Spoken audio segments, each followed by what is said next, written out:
Ladies and gentlemen, may I have your attention, please?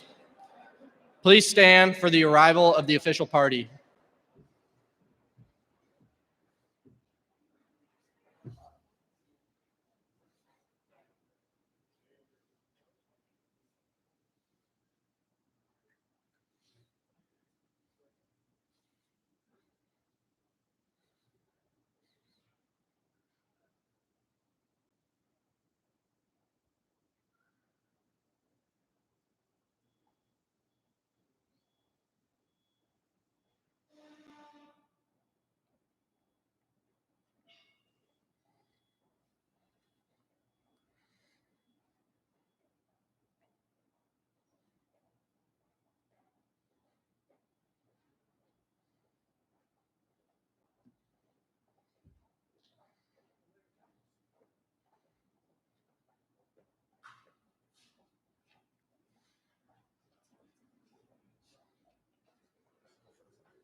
Good evening, ladies and gentlemen. I'm Cadet Isaac Ford, Vice President for the class of 2022 and Master of Ceremonies for this evening's events.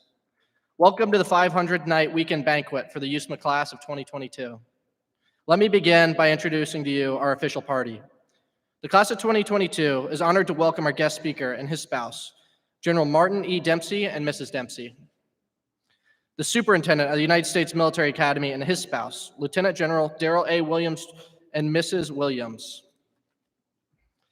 The Command Sergeant Major of the United States Military Academy, Command Sergeant Major Michael Coffey. The Commandant of the United States Corps of Cadets, Brigadier General Curtis Buzzard. The Command Sergeant Major of the United States Corps of Cadets, Command Sergeant Major Kenneth Killingsworth. The Dean of the Academic Board, Brigadier General Cindy Jebb, and the Deputy Director of Intercollegiate Athletics, Colonel Retired Dan McCarthy.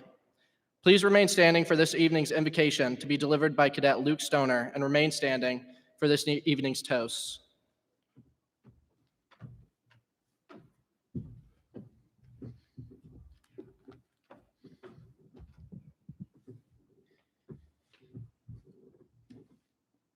Ladies and gentlemen, I ask that you join me in prayer if you so choose. Dear God, we are thankful for the opportunity to gather here today with our classmates and guests in celebration of our accomplishments at the United States Military Academy thus far. Tonight, we are reminded that we are beginning to write the final chapters of our stories here at West Point. We pray that those chapters are filled with friendship, kindness, and success as we continue to forge bonds that will last a lifetime. While our road to this point has not gone without challenges, we thank you for the strength you have given us to overcome all obstacles in our paths. As COVID-19 continues to impact millions of people across the world each day, we pray for the continued health and safety of the entire West Point community and our family members and loved ones back home. We are grateful to the donors that participated in the ring melt ceremony earlier today. Let our rings always be a reminder of their service and sacrifice. Lord, let this celebration energize us for the coming months as we strive for a strong finish as we approach our graduation and commissioning day. In your name we pray, amen.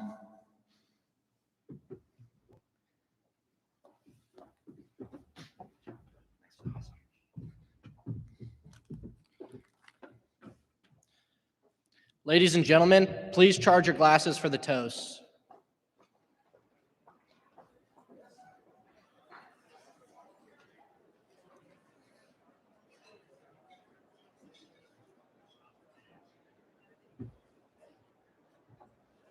Just make sure you wait a while because people are still pouring their wine. So, give them a hand until the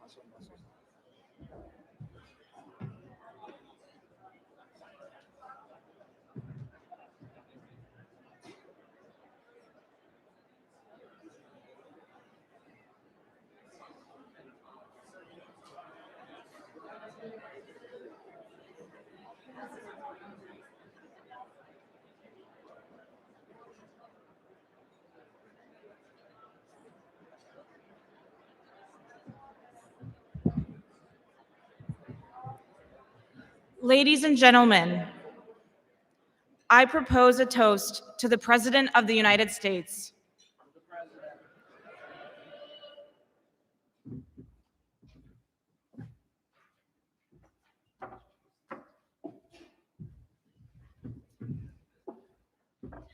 I propose a toast to the United States Army.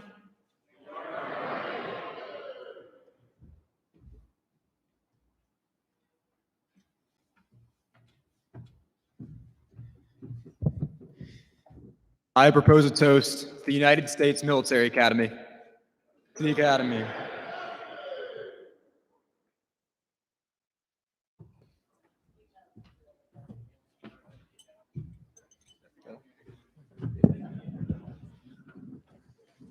I propose a toast to our guests.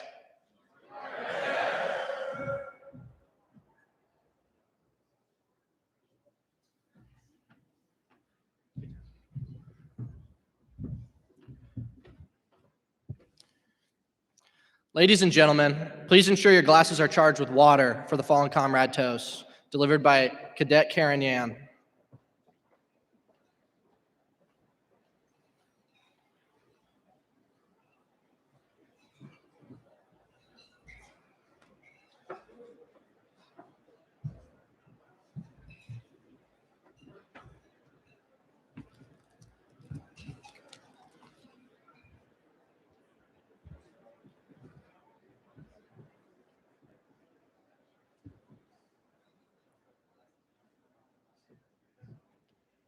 As you enter the dining room this evening, you may have noticed a small table in a place of honor.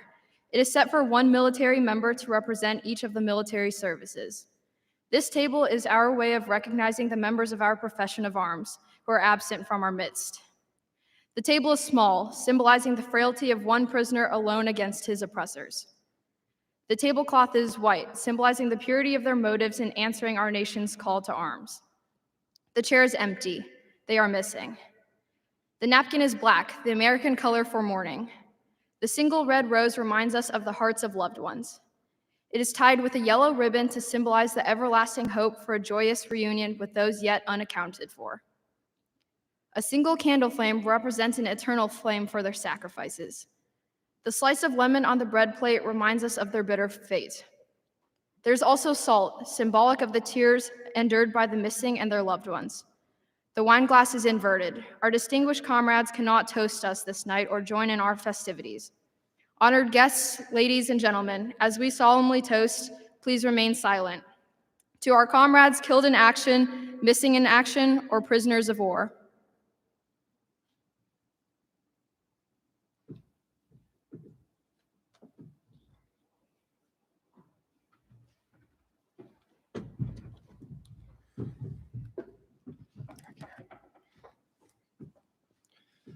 This concludes our fallen comrade observance. Ladies and gentlemen, please be seated and enjoy your meals.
Oh, America 2020?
Hey, at least it wasn't with a stick.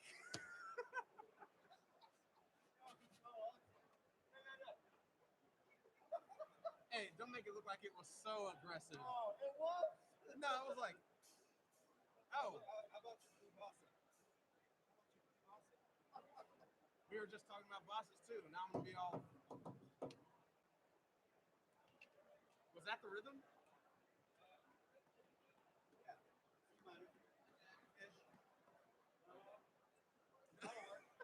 No. What was it?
Cascara?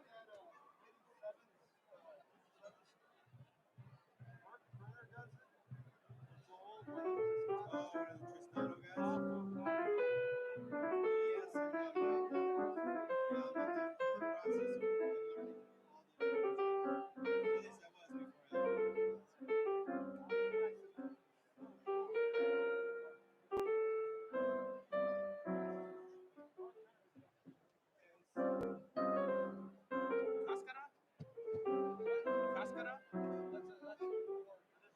Batucara? Batucara?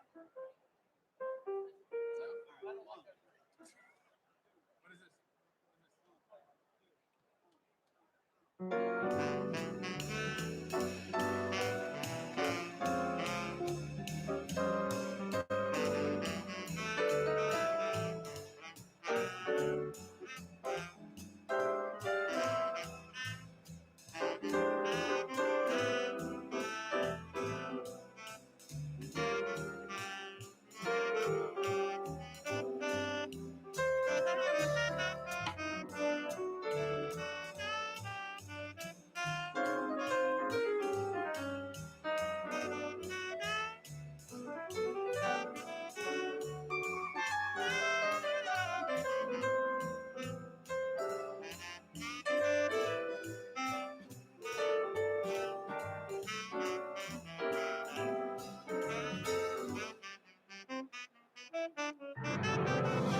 Uh-huh.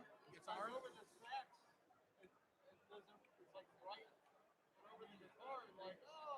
because that's right in his frequency and his timbre too. What about piano? I don't know what this song is.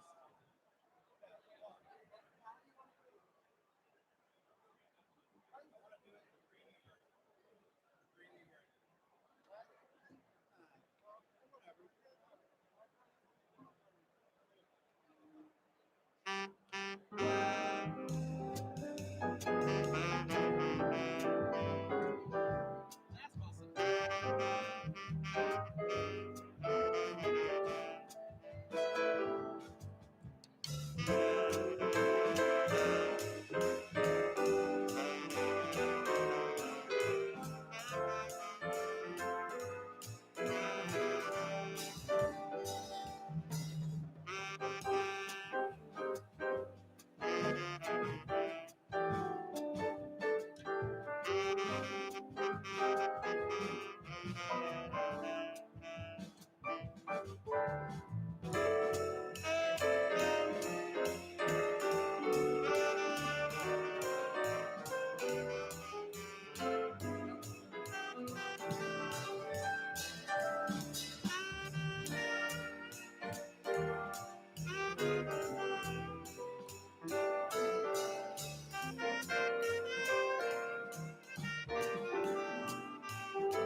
Ladies and gentlemen, may I have your attention, please?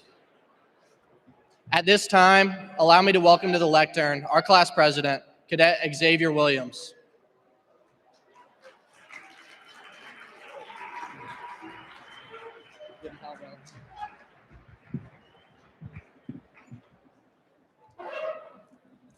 Thank you, Cadet Ford.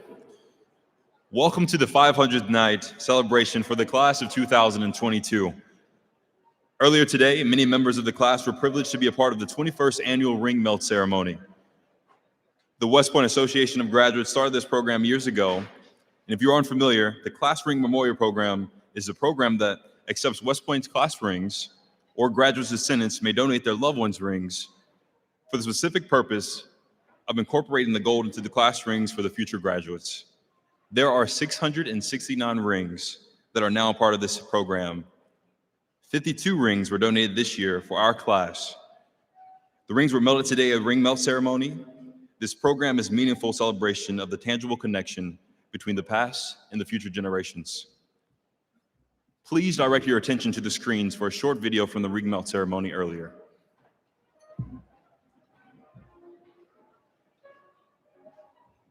Welcome to the ring melt ceremony for the class of 2022.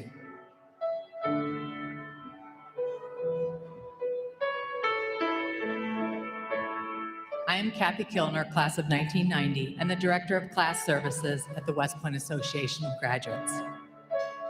We are here today to celebrate the long gray line of West Point graduates.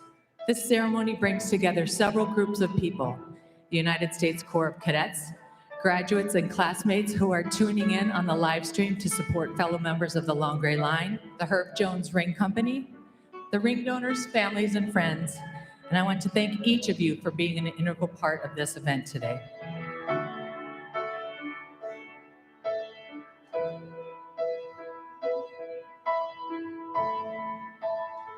On behalf of the class of 2022, I would like to extend a warm thank you to those who have donated their rings or the rings of their loved ones to our class. We understand the magnitude of the decision to donate your ring, and we are extremely grateful that you have chosen to give this piece of yourself or of your loved one in order to grip hands with us. Each ring holds the story of its owner, a story that will now live on and be remembered by the graduates of the class of 2022. Placing Captain Joe Keening's ring into the crucible is his granddaughter from class of 2022, Cadet Valentina Vinson. I have no doubt in my mind that this is exactly what he wanted to be done with his ring. Even though I never got the opportunity to meet him, I will now always have a reminder of him with me. I need only look down at my ring for that reminder. Placing Mr. Ake's ring into the crucible on behalf of his family is a friend of the family, Cadet Clayton Picaro from the class of 2022. Placing Lieutenant Colonel Miley's class ring into the crucible on behalf of his family is Cadet Crystal Zhang. Placing Mr. McClure's ring into the crucible on behalf of the family is a close family friend, Cadet Reese Warnes. It is deeply meaningful to me and my family that I will carry a small portion of Mr. McClure's, the proud and mighty, class of 1990 ring in my class of 2022 ring. Inside the cup that Cadet Williams is holding are gold shavings known as the Legacy Gold. The Legacy Gold contains trace elements of gold from every ring that has been donated, from 617 rings donated over the past 20 years. Placing the Legacy Gold into the crucible is the class president, Cadet Xavier Williams. In a moment, the Legacy Gold will be added to the newly donated class rings that are already in the crucible, which will then be taken away and subjected to intense fire. The gold from 669 graduate rings from 1896 to 2001 will melt and merge together.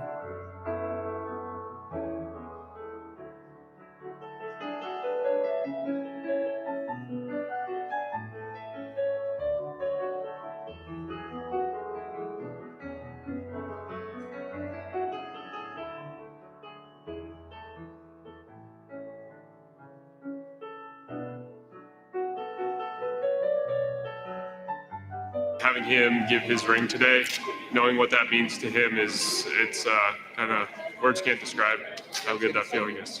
I'm honored to be part of this, to be able to see that happening. It's like being part of something bigger than myself. To be part of the Long Gray Line, it's really an honor. just thinking about the blood, sweat, and tears that like have coated this ring, and I looked at his signature in there, and it was really just like I'm holding like a relic of the past. Like this gentleman's not with us anymore, but like he's here like symbolically with us, and to see that to be the first person to put the ring inside the crucible like meant a lot to me. You know, it really hit home, and like just like the rest of my classmates, I put in my ring order too, and it's really happening. It's exciting. And today was really a testimony to the connectedness between us and the Long Gray Line, and having a physical representation of that. And another thing that was really cool was our classmates that knew or were connected through family of some of those donors, and some of those stories really spoke to me, and it was very cool to see that, and to see the emotion that they had in putting that ring in the crucible. So that was very cool. So today I placed my grandfather's ring into the crucible, which was a really gratifying experience to know that he came here and went through the same things that I'm going through.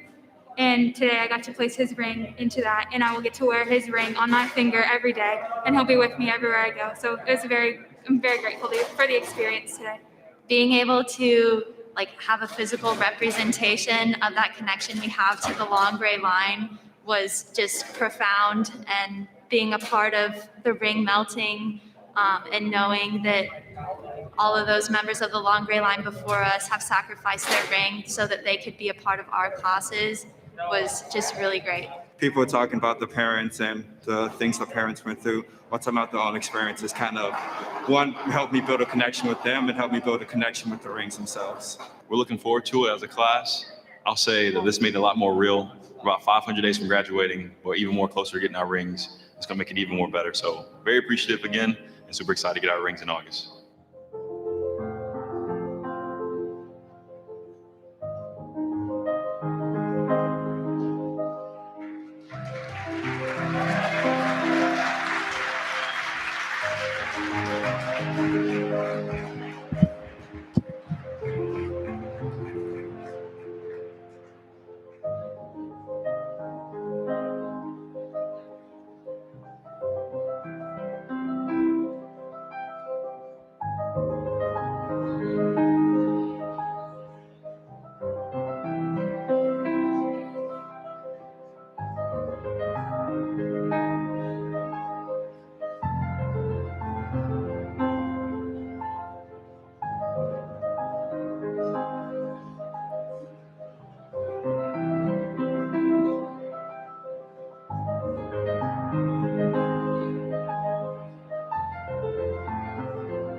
Please join me in thanking the Associates of Graduates for the Class Ring Memorial Program, the wonderful ring donors, and family members. Thank you.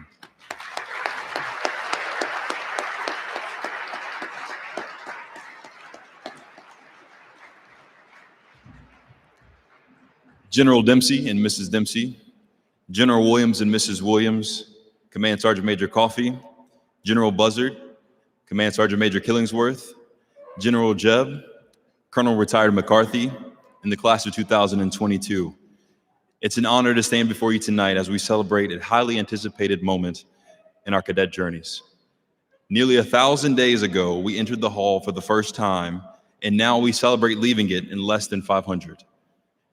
In less than 500 days, we will graduate and commission to the world's premier fighting force. Let tonight be a celebration for everyone in this room. Today proves that each one of us has demonstrated in some capacity that we have the skills, knowledge, and tenacity to become the United States Military Academy graduate. Tonight, let us fellowship and enjoy the company of our classmates. Ladies and gentlemen, it is now my great pleasure to introduce our guest speaker for this evening, General Martin E. Dempsey. General Dempsey is a retired United States Army general with 41 years of military service and 42 months in combat. He served as the chairman of Joint Chief of Staff, the senior officer in the Armed Forces, and military advisor to the Secretary of Defense and to the President. He is a graduate of the United States Military Academy, class of 1974, and also, sir, a distinguished graduate from the class of 2017, and holds a master's degree from Duke University, the Army Command and General Staff College, and from the National War College. He also has an honorary doctorate degree from law from Notre Dame University.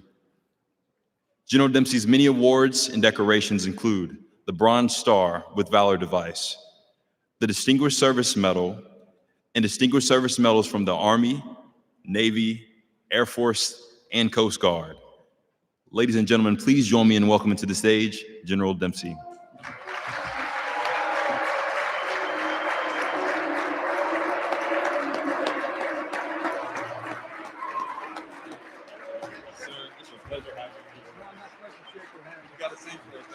Well, you might, there's a band over there. Thanks very much. Please.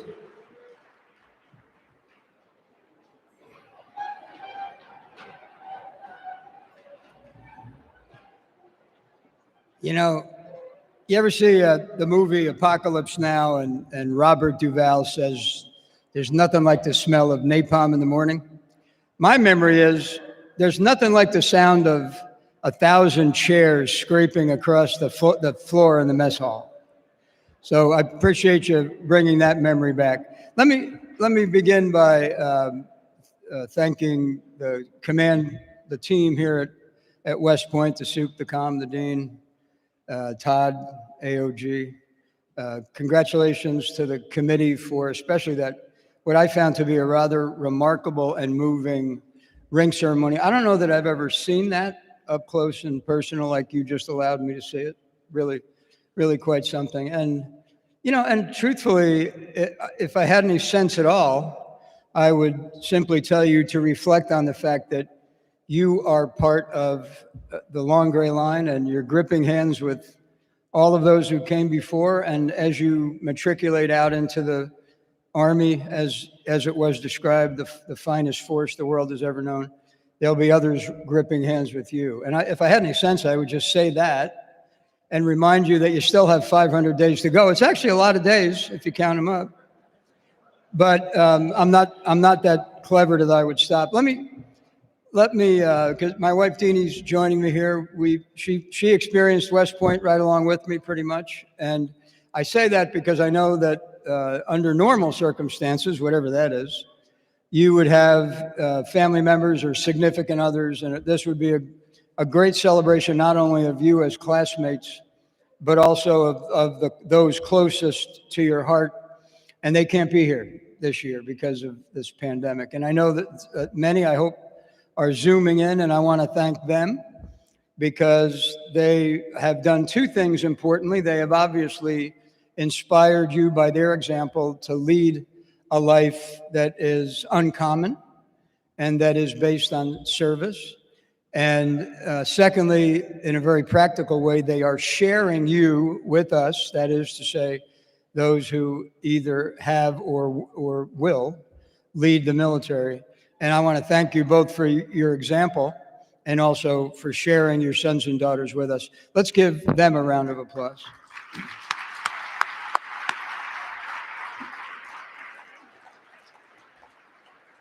So let me just start my prepared remarks, but they won't last long, so better pay attention.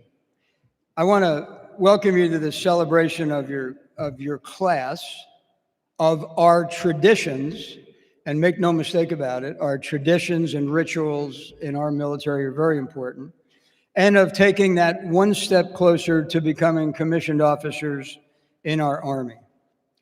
I know that you've probably heard the joke about the speakers at events like this. There's a joke that goes around that the speaker at a 500th night dinner, in this case, is kind of like the corpse at an Irish wake. It's important that they be there, but you shouldn't really expect too much out of them.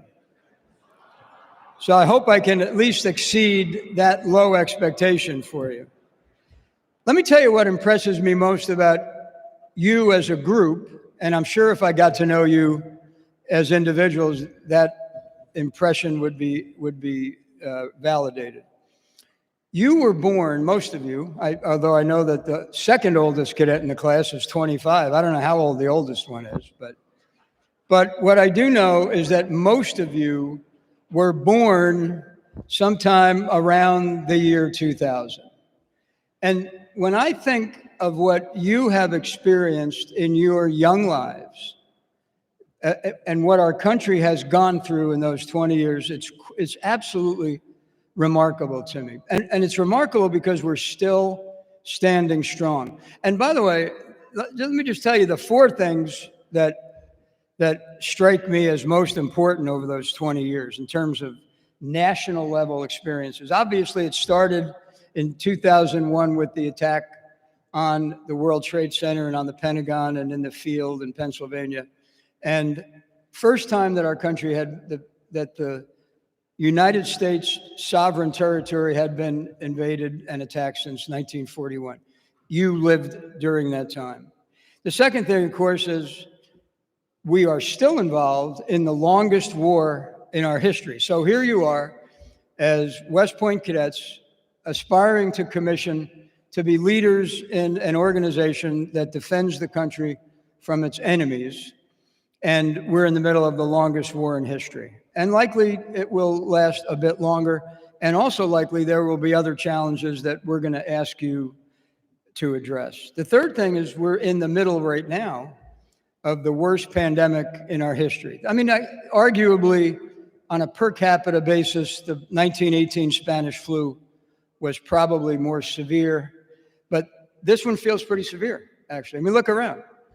I mean, the fact that your loved ones are not here with you and you're all staring at me with face masks, and that much of what we do now is done over Zoom, and we can't have the kind of human interactions that we're used to, it's had an effect. We're going to work through it, but it has had an effect. And then the last thing is we all on January 6th saw something that I don't think anyone would ever in their wildest imagination had predicted that we would see. And that is our own fellow citizens attacking the capital of our country to try to disrupt the democratic process. So you all have actually seen a lot and have agreed to serve in a country that is going to have to recover from all of that. Because make no mistake about it, our national psyche is still kind of reeling, even though it's 20 years ago, from the attack on the World Trade Center. The pandemic is absolutely going to be part of our lives for some period of time. And the effects of it in our financial well-being and in the way we interact with each other is going to be felt for a very long time. And the insurrection is yet to actually write its story on the imprint, its impression on our national psyche in the years to come. And in all of that, you have done what you've done, which is to say, I'll serve, I'll help the country figure all this out. Send me. I can do this. I'm confident enough. I'm educated enough, I'm fit enough, and I'm eager to do something more than just serve my own personal purposes. So good for you. And I want to thank you I just want to start by thanking you for being here. It's been a remarkable year, but you're a remarkable group of young men and women.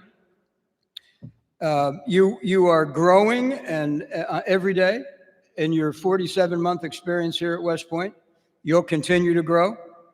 I want to say that as I sat here in my own cow year, many moons ago, as we say, I wondered, what does 500th night really mean? I mean, you know, I know that every class wants to celebrate something. Plebe Parent Weekend was kind of a liberating moment. Yearling Winter Weekend was, I don't know. I'm not sure why we did Yearling Winter Weekend. I mean, I guess because it was cold and we wanted to do something. 500th night comes along. Next year it's 100th night. But let me tell you something. This one really does mean something. This one really does mean something. And in case you missed what it means in the middle of our pandemic, Let me just refresh your memory about what it really does mean. As cows, you've made a commitment to transition from knowing about our profession to owning our profession, to being our profession, from simply participating in it to actually taking ownership of it. You, unless you opt out in some unsavory way, you are going to be commissioned in 500 or so nights, and you are going to lead America's sons and daughters and do whatever the country asks you to do with those young men and women. So this one really is different. You have transitioned. You actually made the transition when you took that oath and stepped foot into that first class in your cow year. But this night is a celebration of the fact that you are absolutely on a path, unmistakably, to be leaders in our Army. Now, there's two aspects. I said that you own the profession. There's actually two ways you can own our profession. One is you own it in accomplishing the operational tasks that are given to our Army. That is to say, you go on mission. Now, you don't own the Army in that way yet, but 500 nights, I joked about it a moment ago, may seem like a lot of nights, but it'll go by quicker than you think. You will be leading soldiers sooner than you think. But for now, you're not leading soldiers in operational missions. But the other way we all own our profession is by being stewards of the profession. You absolutely have a role and a part to play in defining our profession in every possible way, what it is, what it stands for, what it means, how people think about it. You do have that responsibility even now, and I hope that you recognize that responsibility. Remember a moment ago when I described the great crises that have kind of converged over the last 20 years, but especially over the last couple of years?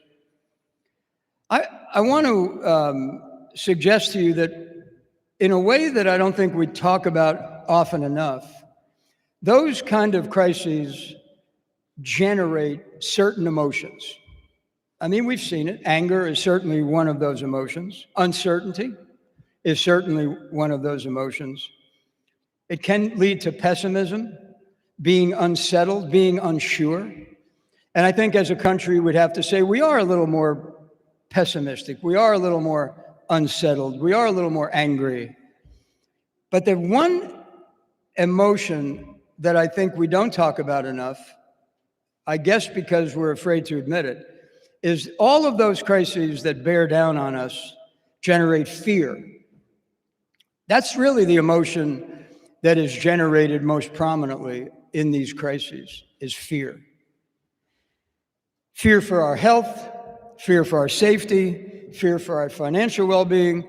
You don't have to worry about graduating and not having a job, but I can tell you that even at Duke University, where I teach some of the best and brightest minds in the country, there's a great deal of fear about whether they will be able to find the kind of jobs that they thought they could find before the pandemic and the economic impacts were felt. So there's a lot of fear out there. Now, here's the thing about fear.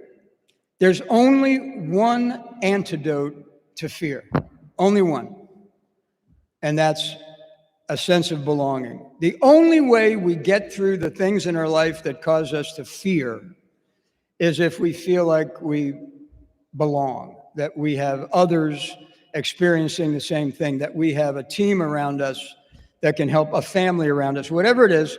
A sense of belonging is the only way you can navigate your way through fear.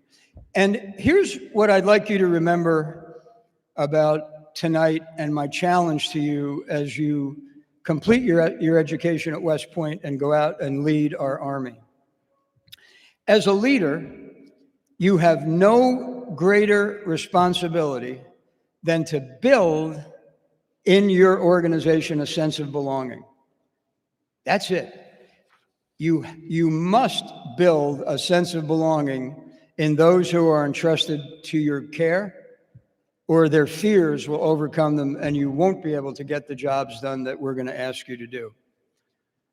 Now, I don't think I actually learned that at West Point. No offense, Soup and Com and Dean. I don't think I learned that lesson. In fact, I think I learned that lesson early on in my lieutenant years in what I will describe to you is an unlikely leadership story. And it goes something like this. Second Lieutenant Dempsey was a cavalryman, dashing and handsome, they go together. And I was assigned duties to patrol the Czechoslovakian border with West Germany. Remember now, this is before the fall of the Soviet Union. And so the 2nd Cavalry patrolled the Czech border, and the 11th Cavalry patrolled the East German border, and 5th Corps was behind the 11th Cav, and 7th Corps was behind the 2nd Cav, and we had about 300,000 soldiers in Europe alone. And the way that mission would be accomplished would be that platoon leaders, it was a wonderful leadership experience. I was given a small outpost of a camp with a chain link fence around it, no bigger than a football field, a chain link fence around it, Quonset huts for living and dining, and the operations center, motor pool, makeshift basketball court. There's always a makeshift basketball court. And we would send out patrols pretty much 24/7, usually groups of 2 or 3 Jeeps, not Humvees, the original M151, long before any modifications to it. And we would go out and we would go to pre-designated patrol points, conduct surveillance, because we knew that there were certain points along the border where the Soviets on the other side would gather and train, and if they were going to attack, that's probably where they would stage. And so we did that. Now, mind you, in those days, there was no Waze or Google Earth. This was all about maps and terrain and knowing where the border was, because it wasn't all fenced. Sometimes it was just a small little border stone. So it was high anxiety for a young lieutenant, because the quickest way I can think of to have ended my career would have been to have a patrol cross the border, be captured by a Soviet patrol, and then have the rare privilege of being given back with all of the media attention that would have generated. So it was a really high anxiety. And one day, and so if I wasn't on patrol myself, I was in the ops center monitoring the radio traffic and, with push pins and a map and a paper map, tracking the progress of patrols and making sure that they didn't get too close to the border and they were going where we were told to go. Now, the other thing about the Army in 1974, 75, really the post-Vietnam Army, first of all, it was still a conscript army. It was draftees. They were great. I mean, they were wonderful men and not so many women in those days, but they were a good group. But, they were draftees, and so you'd have to assume that about half of them really didn't want to be there. And as a result, we had significant racial issues and drug-related issues that today you would find to be fictional. You wouldn't believe it. You wouldn't believe that we had the kind of drug problems we had and racial problems we had. The soldiers did what you got them to do, but there was an underlying sense of disenfranchisement. And in any platoon of 40 or so, I had 5 or 6 that when I showed up at the unit, the troop commanders told me, "You're not going to be able to turn this group. You watch out for this group. They could even become violent. They're very hard drug users. They fight all the time. So be careful of those 5 or 6 soldiers." I said, "Okay, sir, I got it." So I'm out at the border one day in the ops center, and a gate guard comes into the ops center and says, "Hey, sir, you need to come out to the gate." I said, "Why? You're the gate guard." He said, "Yes, sir, but there's a nun at the gate." And I said to myself, wow, this drug thing is really bad. Mind you, we're in the middle of the German forest, like 10 kilometers, honest to God, 10 kilometers from anything. It was a forest trail, kind of like a fire break. And he was telling me there's a nun at the gate. I said, how'd she get to the gate? He said, I don't know, sir. There's no vehicle. There's just a nun at the gate. I said, how do you know it's a nun? He said, she looks like a nun. I said, what is that? He said, you know, she's short and fat. And she's got all the stuff on. I'm thinking, oh boy. I said, do this. I said, go, I'm busy. Go back to the gate and tell the nun, thanks for coming. We don't have time for you today. We'll catch you next time. So he goes out. 5 minutes later, he comes back. Hey, sir, the nun said she's not leaving until she talks to you. And I thought to myself, oh my God, it is a nun. That's how they do it. So the patrol I was monitoring was fine at that point. So I said, okay. I came out to the gate, and as I'm walking there, I walked right around the makeshift basketball court. And on the court, playing 3-on-3 basketball, were those 6 soldiers I told you about. You know, the ones that were, you know, that just were kind of rogue, really. I just took note of it. I got to the gate, and sure enough, there's a nun at the gate. And I walked up to her, and in my finest German, I said, you know, good afternoon, sister. What can I do for you? And I said, who are you? She said, I'm Sister Mary, in English, by the way. She said, I'm Sister Mary Cecilia. I'm from Milwaukee. I'm over here on a mission. We have a little convent about 25 kilometers from here. And I'm here to pray with your soldiers. And I thought, oh my gosh. I thought, there's nothing in my platoon leader book about a nun in the middle of a German forest. So then I got to thinking, I just can't throw the gates open and let the nun in. I mean, I didn't know I didn't honestly know whether she was really a nun. I mean, you're a little suspicious at times. So I I lied to a nun. I just want to admit that to you. And I said, sister, we're in the middle of an exercise. I can't let you in now, but if you come back next week, we'll figure something out. So she said, well, that's unfortunate, but she said, okay, I'll come back. I said, can I give you a ride someplace or have somebody where are you going? She said, I'm going back to the convent. I said, how are you getting there? She said, I'll walk. I said, you just told me it's 25 kilometers. By the way, she was probably 60, I'm guessing. And she said, by the way, as soon as I start walking, somebody will pick me up and take me back. Don't worry about me, I'm good. And off she goes. So I thought, okay. So I go back in the op center. I told the intel officer, hey, do me a favor, get a hold of regiment. This is the higher headquarters. Get a hold of regiment and find out if anybody has any reports of a nun in the forest. And the intel officer said, sir, do you really want me to ask that question? Because if you ask that question to regiment, they're going to think you've lost your mind. And they're going to come out here and find somebody else to take the job. I said, you're right. Don't ask that question. I said, just find out if there's any unusual visitors. We had like 12 border camps. I said, just pulse the system and find out if there's any strange visitors. So he came back and said, no, nobody's ever seen any strange visitors. And he said, I did try to find out about nuns. There's none of them either.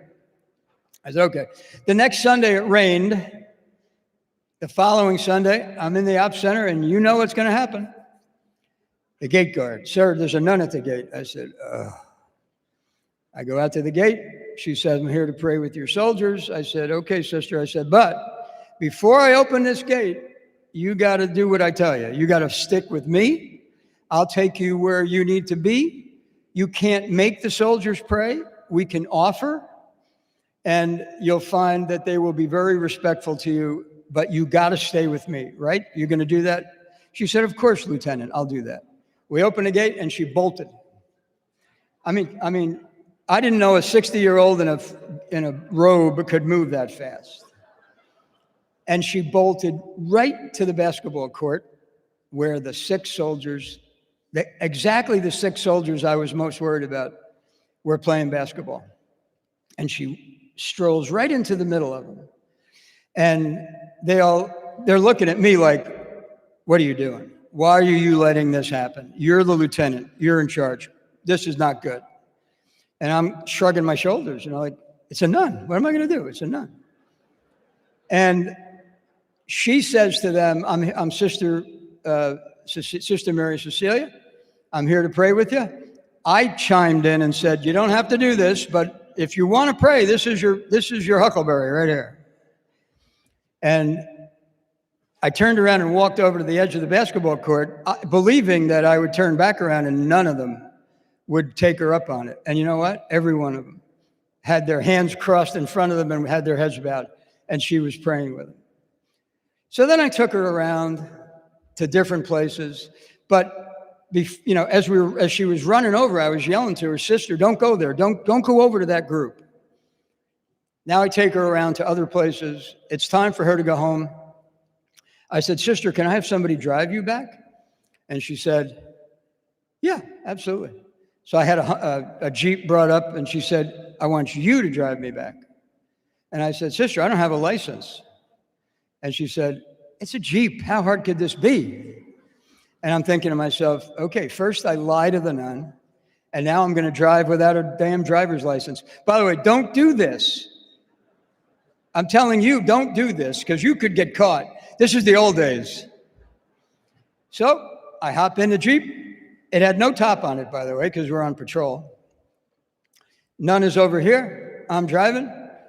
All of her stuff is flapping in my face. I'm trying to concentrate because I don't have a driver's license. We're chatting. We get back to her convent. There really was a convent. And she gets out and she says, "I'll be back soon." I said, "Oh, I hope so, sister." As she's walking away, she turns suddenly and walks back. And she said, "Hey, can I ask you a question?" I said, "Sure, sister, absolutely." She said, "Why didn't you want me to talk to that first group of soldiers?" And I said, "You know what, sister? They're not my best soldiers." And she said, "But they're your soldiers, right?" And I said, Yes, sister, they're my soldiers." And she said, "Well, you haven't given up on them, have you?" And I thought, again, I'm thinking to myself, I don't remember this conversation at West Point about leadership, but she had hit me right in the heart. Because when I reflected on it, absolutely, I had given up on those soldiers. I had completely given up on it. And she said, "Well, just don't give up on your soldiers." I said, "Okay, sister." So all the way back, I'm driving, and it's haunting me that a 60-year-old nun from Milwaukee just schooled me in leadership. I mean, honestly, I'm thinking, how could that happen? And so I get back to the base camp. I drive in, I parked the Jeep, I walked over to the basketball court, took off my blouse of my fatigue uniform in those days, and asked them if I could get in the game. Now, I would like to tell you that I saved all 6. I didn't. Among that group, there were some truly hardened criminals, but I saved 2, and 20 years later, I was giving up command of the 3rd Armored Cavalry at Fort Carson, Colorado. And we had a receiving line at the end of the ceremony. And I'm shaking hands and, thanking people for coming and so forth. And this big, tall, skinny guy comes right in front of me. I see his name is Vincent. And he says, "Hey, sir, you remember me?" And I said, "I do. You were in my platoon back in Germany in 1975. He was one of the 6. Now he was a master sergeant. He said, I just want to thank you for taking a chance on me." I thought, you know what? That's a pretty good lesson. So here's what I want to tell you about, this is not my water, so I'm not drinking it because we're in the middle of a pandemic. Thanks. Here's what I want to tell you. Here's what I want to tell you about leadership. Just make sure that the people entrusted to your care feel like they belong. They're not always going to live up to your expectations. I mean, they're just not. But make sure they always understand that you as their leader are committed to them. And by the way, if you do that, you got a better than even chance that they'll return the favor and let you know that they're committed to you. Because there's too much fear in the world right now. There's just too much. And again, the only way to overcome it is by being part of an effort to develop a sense of belonging so we can knock that fear back where it belongs. Okay, Now, the last thing I want to do before I leave is, I'm not leaving, I'm going back to that table actually, but I have a bit of a reputation for singing. And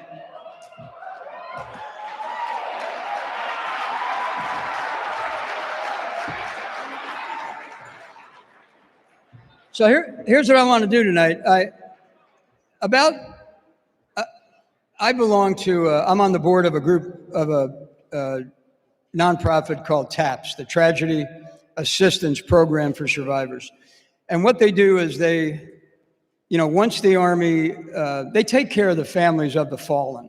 And the Army does a great job, by the way, of taking care of families and soldiers from kind of cradle to grave. But if we have a fallen soldier, once the internment is over, oftentimes the families can disappear because they go back to places where we don't have any coverage. And TAPS is an organization that takes care of them. It finds them, it networks with them, it embraces them. And every year I go to this camp. It's called the Good Grief Camp, and there's about 600 kids. I mean, it rips your heart out, but it's inspirational. And I always perform a couple of current songs with the Army Chorus in Washington, D.C. I've been doing it now for about 10 years. And we always get ready by figuring out what songs, are most popular at the time that the kids might recognize. And then I usually rewrite them. And then the chorus gets them ready and we practice and then we do it. So we were getting ready to do this for the May Good Grief Camp and they canceled the camp because of COVID-19. But I had the band in hand already, and I said, you know what? We like to use music, and military music in particular, to inspire and to provide hope and to entertain, of course, but also to inspire and provide hope.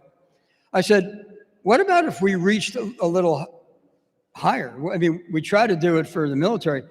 Why don't we try to do something that the whole country can, maybe think about?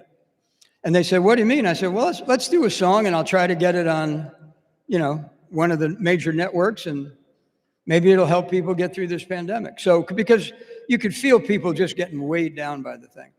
So I picked a song by a guy named Doogie McLean, a Scotsman, called Caledonia. And he sang about, he was expatriated, he was traveling, and he just had a moment of nostalgia about his own country. And he wrote a song called Caledonia. So I rewrote the words with the help of the chorus, and we performed it. And then using the former chairman of the Joint Chiefs of Staff convening authority, we got it into the hands of David Muir, and he played it on ABC World News Tonight back in May. Now, the reason we're going to do that song right now, there's a particular line in there that I want you to listen to and, engage with it in your own personal experience. In other words, any decent song has a line or two in it that causes you to think about what it means to you. It might mean something to everybody, but there's probably points in there, if it's a really good song or a good poem or a good book, there's points in it where you relate to it. The line in this song that is that line, at least the line we intended it to be, is it says, and if this crisis changes us, you know that it would make me more than sad. And what we were getting at then was, if we let this pandemic change the way we live our lives and we relate to each other, that's just going to, we can fight through this, but if it changes us, that's going to be really sad. Now, since May, we've gone through even greater turmoil, even greater hardship, even greater fear. And now, when I think about that line, I worry we can't let these crises, this convergence of crises, we can't let them change us. And you, as you go out and serve in our Army, are going to be someone who people rely on to represent that which is our fabric as a country. I mean, look, our motto is your motto, Our motto is duty, honor, and country. You're going to go out and represent that to the American people and to each other. Don't let that change. See what you think of the song. Here we go. If I can get a mic.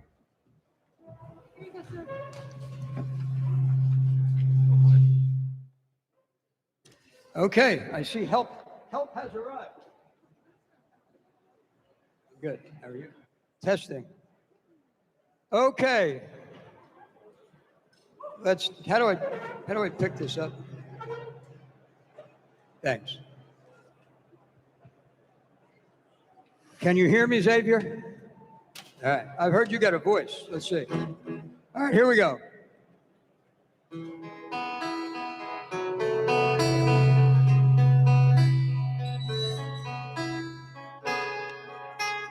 I don't know if you can see the changes that have come over me in these past few months. I've been afraid that we might drift away. So I've been telling old stories and singing songs that made me think about where I came from. It's the reason why I know we're gonna be okay.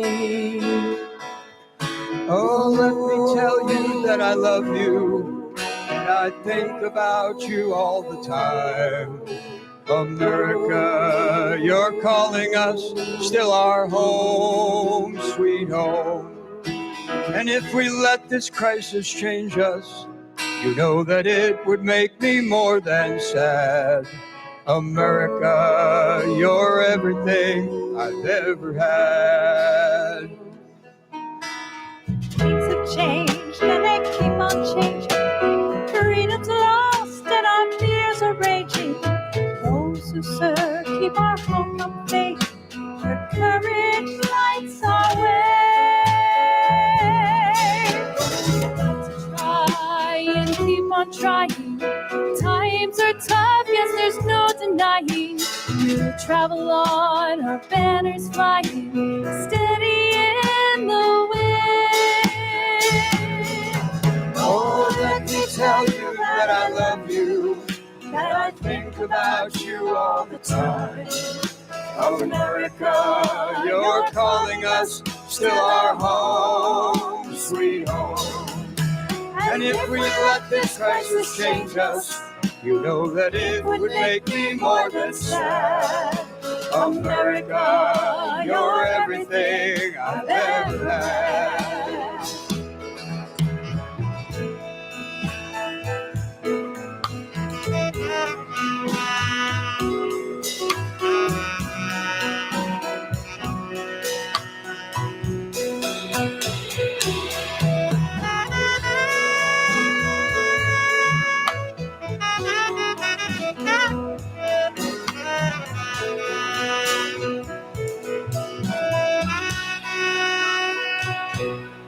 Now I'm sitting here before the fire, an empty room, a forest choir. The flames will ebb, won't grow much higher. They'll wither till they're gone. And I'm steady thinking our way is clear, and we know what we will do tomorrow. We may be shaken, but we won't be bowed, and we will persevere. Oh, and let me tell you that I love you, and I think about you all the time. America, you're calling us, still our home, sweet home. And if we let these crises change us, you know that it would make me more than sad. America, you're everything I've ever had.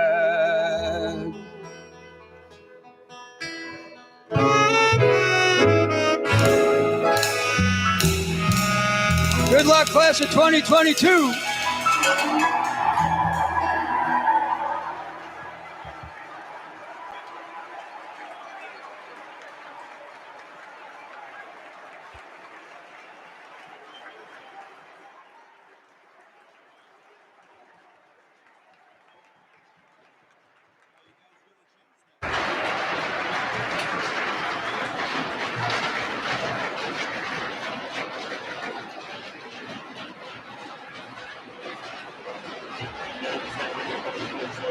Give you a round of applause.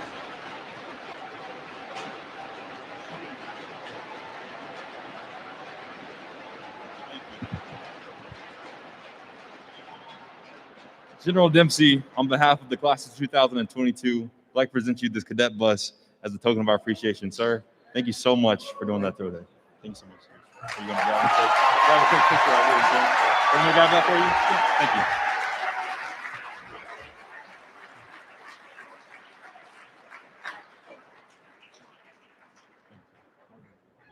Thank you so much, sir. Thank you. Okay.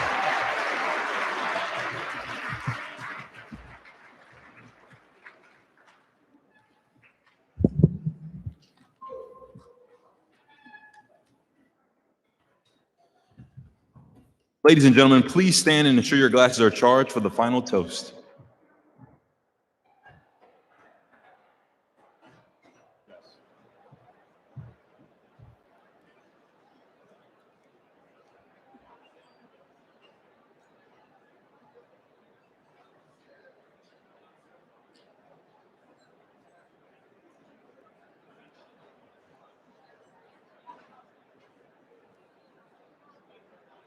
Ladies and gentlemen, I propose a toast to the class of 2022. For many stand the few.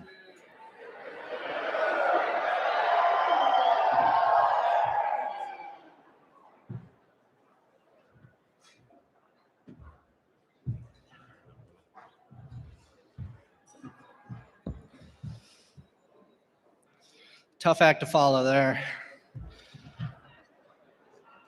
Ladies and gentlemen, before we conclude this evening's festivities, there are several people and organizations the class would like to thank for making this evening possible. We ask that you please hold your applause until the end. Thank you to our class advisor, Lieutenant Colonel Quentin Coleman, and our class officers in charge, Captain Lucas Dunaway and Captain Stein Thorbeck, for their hard work and dedication to the class of 2022. Thank you to the Directorate of Cadet Activities, the Cadet Hostess Office, and the VIOS team who have put in countless hours to ensure this weekend runs smoothly. Additionally, we would like to thank the ring donors for their very, very special gifts. Finally, a big thank you to the many other organizations that have made this evening a success. In particular, we would like to recognize the mess hall staff for their hard work in preparing and serving tonight's excellent meal.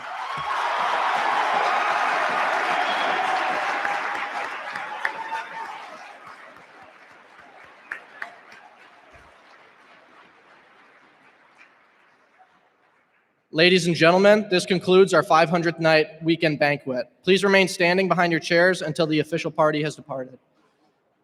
Thank you. Enjoy the rest of your evening. You guys are free to go.